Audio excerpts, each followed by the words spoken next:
की जो शेप है वो नॉर्मल से थोड़ी सी ज्यादा होती है। पैंडेमिक के बाद जहाँ पर बहुत सारी ऑनलाइन क्लासेस थी कि मायोपिया का जो प्रेवलेंस है बहुत ज्यादा है। जैसे कि आपको लगेगा कि मुझे आधा दिख रहा है, आधा साफ दिख रहा है, आधा धुंधला दिख रहा है, या आपको ऐसा लगेगा कि मेरे आंख के सामने एक पर्दा सा आ रहा है, एक कर्टन सा आ रहा है। तो ये साइंस हैं कि रेटिनल डिटैचमेंट हो सकता है। खून की धमनी जो कि रेटिना पे है उस प्रोसेस में फट गई हो।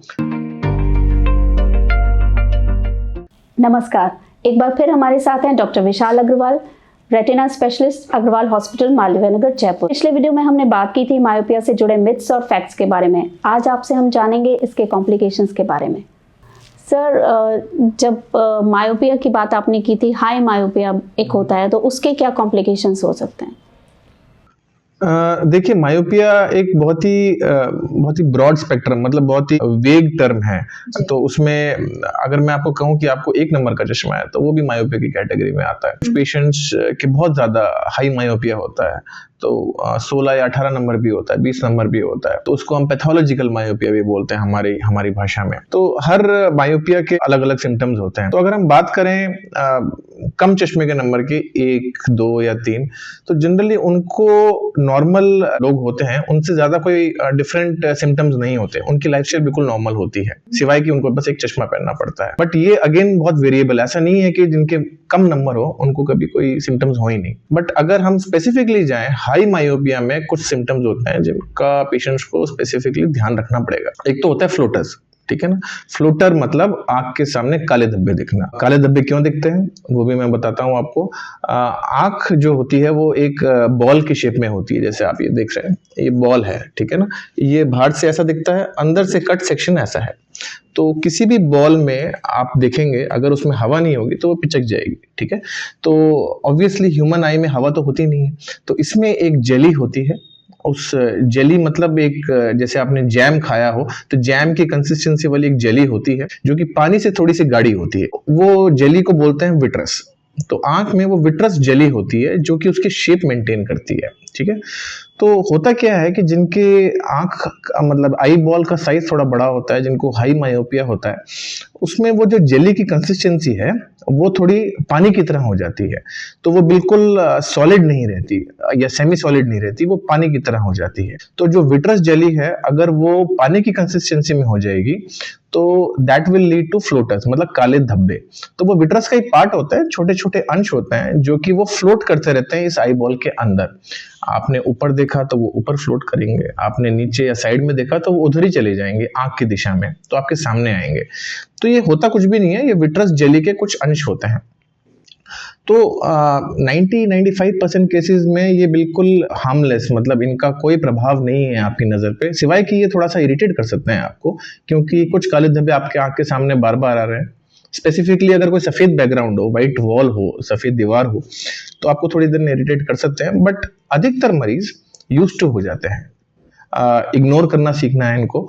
इंपॉर्टेंट बात यह है कि हमारे पास बहुत सारे पेशेंट्स आते हैं फ्लोटर्स के, बहुत सालों से आते हैं कि मैं ये फ्लोटर्स नहीं जा रहे। तो मैं आपको ये बता दूं कि आज की तारीख में फ्लोटर्स का मेडिकली कोई ट्रीटमेंट नहीं है। कुछ लेजर्स आए थे फ्लोटरेक्टमी करने के लिए, तो उनका ट्रायल हुआ था, बहुत ज़्यादा सक्सेसफुल नहीं हुए वो। अगर कोई पेशेंट है जिसको फ्लोटर्स इतना तंग कर रहे हैं कि उसकी जीवन शैली यानी कि लाइफस्टाइल हैम्पर हो रही है, उसको काम करने में दिक्कत हो रही है, उसको ड्राइविंग करने में दिक्कत हो रही है, तो और बहुत सालों से वो परेशान है, तो एक सर्जरी होती है फ्लोटरेक्टमी। उसमें हम सर्जरी करके वो फ्लोटर्स हटा सकते हैं। बट आपको ध्यान में ये चीज रखनी है कि कोई भी आंख की सर्जरी, खासकर रेटिना की सर्जरी जैसे कि फ्लोटरेक्टमी में कुछ रिस्क भी इन्वॉल्व है। जैसे कि इसमें जो पर्दा है रेटिना वो हिल सकता है, जो आपकी वर्तमान रोशनी है, प्रेजेंट विजन, वो कम हो सकती है। तो अगर आपको बिल्कुल ही मतलब आपकी क्वालिटी ऑफ लाइफ और प्रोडक्टिविटी हैम्पर हो रही है और कोई ऑप्शन आपको नहीं दिखता और आप उन फ्लोटर्स को इग्नोर नहीं कर पाते और आपने रिस्क और बेनिफिट उस ऑपरेशन के समझ लिए हैं कि भाई ये कॉम्प्लिकेशंस भी हो सकती हैं, तो ही आपको वो फ्लोटरेक्टमी जैसे ऑपरेशन ऑप्ट करने चाहिए। वरना जैसे मैंने कहा, more than 90% of the patients are comfortable और will get comfortable in due course with these small floaters. Second बात, ये जो फ्लोटर है ये मैंने कहा विट्रस का एक अंश होता है। बट कुछ केसेस में सडन ऑनसेट फ्लोटर्स, मतलब एकदम से ये काले धब्बे बढ़ जाएं, बहुत सारे आए, एक दो तो आप इग्नोर कर सकते हैं बट बहुत सारे आए, इसका इंडिकेशन दूसरा भी हो सकता है कि ये पर्दे में कोई छेद हो गया हो, कोई चीरा लग गया हो जिसको हम रेटिनल टियर बोलते हैं, और उस वजह से कोई खून की धमनी जो कि रेटिना पे है उस प्रोसेस में फट गई हो, तो वो जो खून के धब्बे हैं वो आप फ्लोटर से कंफ्यूज कर सके। तो ये जो चीज है ये नॉर्मल फ्लोटर से अलग है। अलग इसलिए है क्योंकि ये एसोसिएटेड है आपके रेटिना में ब्रेक, पर्दे में छेद से, और वो चीज एक क्या कहते हैं तुरंत ट्रीट करने वाली बीमारी है।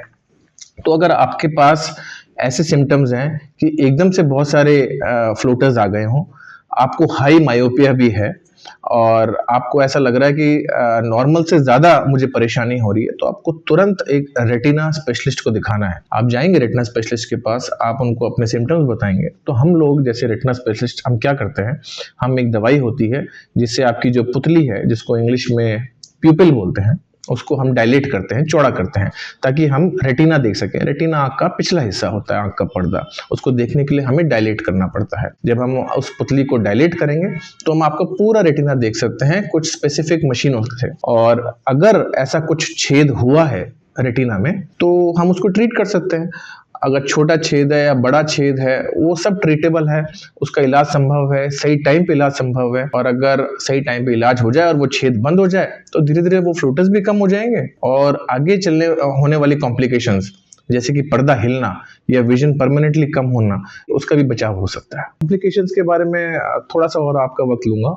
तो जैसे मैंने कहा कि अगर एकदम से फ्लोटर्स बढ़े तो उसमें एक साइन हो सकता है कि आपके रेटिना में छेद है या फिर टियर है, और अगर आप सही टाइम पे रेटिना स्पेशलिस्ट को दिखा देते हैं तो वो टियर अपना साइज नहीं बढ़ाता है और उसको हम उसी स्टेज पे छेद बंद कर सकते हैं। एक मशीन होती है, लेजर मशीन, उसमें आपको बैठना होता है, एक ओपीडी प्रोसीजर है, इसमें भर्ती की जरूरत नहीं पड़ती और इसमें कोई पट्टी भी नहीं होती, कोई टाँका भी नहीं लगता, कोई इंजेक्शन भी नहीं लगता, सिंपल एक ड्रॉप डलती है और 10-15 मिनट का काम होता है। तो उस छेद को हम लेजर कर देते हैं, इससे आपका जो छेद का साइज का बढ़ने की जो संभावना है वो बहुत कम हो जाती है। अगर आप ये लेजर नहीं करवाते, इसमें आपकी भी कोई गलती नहीं है, क्योंकि आपको पता ही नहीं पड़ेगा अधिकतर केसेस में कि ना तो दर्द होगा, सिर्फ आपको थोड़े से फ्लोटर्स आ सकते हैं, और आपकी इनिशियल स्टेजेस में शुरुआती दौर पे आपकी रोशनी भी कम नहीं होगी, तो आपको पता ही नहीं पड़ेगा। अगर अनफॉर्चुनेटली ऐसा हुआ और वो छेद अपने साइज बढ़ा लेता है तो जो आपका पर्दा है वो खिसक सकता है। इस बीमारी को हम बोलते हैं रेटिनल डिटैचमेंट। ये एक इमरजेंसी है, ये एक मेजर बीमारी है, और रेटिनल डिटैचमेंट आप मिस नहीं कर सकते, क्योंकि उसमें साइंस होंगे। साइंस ये होंगे कि आपकी जो विजन है वो एकदम से कम हो जाएगी। अगर टोटल रेटिनल डिटैचमेंट है, मतलब पूरा पर्दा हिल गया, अगर सपोज एक भाग हिला है या आधा भाग हिला है, तो हो सकता है फिर भी आपकी विजन अच्छी रहे, लेकिन कुछ और सिम्टम्स या साइंस हैं जिससे आपको पता पड़ेगा कि कुछ गड़बड़ है, कुछ नॉर्मल नहीं हो रहा है। जैसे कि आपको लगेगा कि मुझे आधा दिख रहा है, आधा साफ दिख रहा है, आधा धुंधला दिख रहा है, या आपको ऐसा लगेगा कि मेरे आंख के सामने एक पर्दा सा आ रहा है, एक कर्टन सा आ रहा है। तो ये साइंस हैं कि रेटिनल डिटैचमेंट हो सकता है। अगर रेटिनल डिटैचमेंट हुआ है तो ये टोटल नहीं है, ये आंशिक है, पार्शियल है, और चाहे वो आंशिक हो चाहे वो टोटल हो, उसका ट्रीटमेंट एक ही है, ऑपरेशन। और इस स्थिति में आपको तुरंत दिखाना है, और रेटिनल चेकअप के बाद आपको एडवाइस देंगे आपके रेटिना स्पेशलिस्ट कि इसका ऑपरेशन कब कराना है। जनरली ये एक इमरजेंसी होती है, और जितना जल्दी आप सर्जरी कराएंगे, जो कि एक मेजर सर्जरी होती है, उतना बढ़िया रिजल्ट आएगा। आपको परमानेंटली अगर चश्मा हटाना है तो फिर वो एक एज के बाद ही होगा। जनरली 18 से 20 साल में स्टेबल हो जाता है। अगर आप 10 साल से कम वाले बच्चों की बात करें तो बहुत सारी स्टडीज आ गई हैं और ये प्रूव हुआ है कि नंबर का बढ़ना कम हो जाता है। वीडियो अच्छा लगा तो लाइक। अगर आपको लगता है कि वीडियो में दी गई जानकारी आपकी फैमिली और फ्रेंड्स के लिए यूजफुल हो सकती है तो इसे शेयर कर दीजिए। हेल्थ से जुड़ी जानकारी चाहते हैं तो आप हमारे चैनल को सब्सक्राइब भी कर सकते हैं, ताकि चैनल पर अपलोड होने वाले सारे वीडियोस आप तक पहुंच सकें। अगर किसी बीमारी के बारे में जानकारी चाहते हैं तो कमेंट सेक्शन में लिखना मत भूलिएगा। आपसे फिर मुलाकात होगी, तब तक हंसते रहिए, मुस्कुराते रहिए और सेहत से जुड़ी बातें करते रहिए। नमस्कार।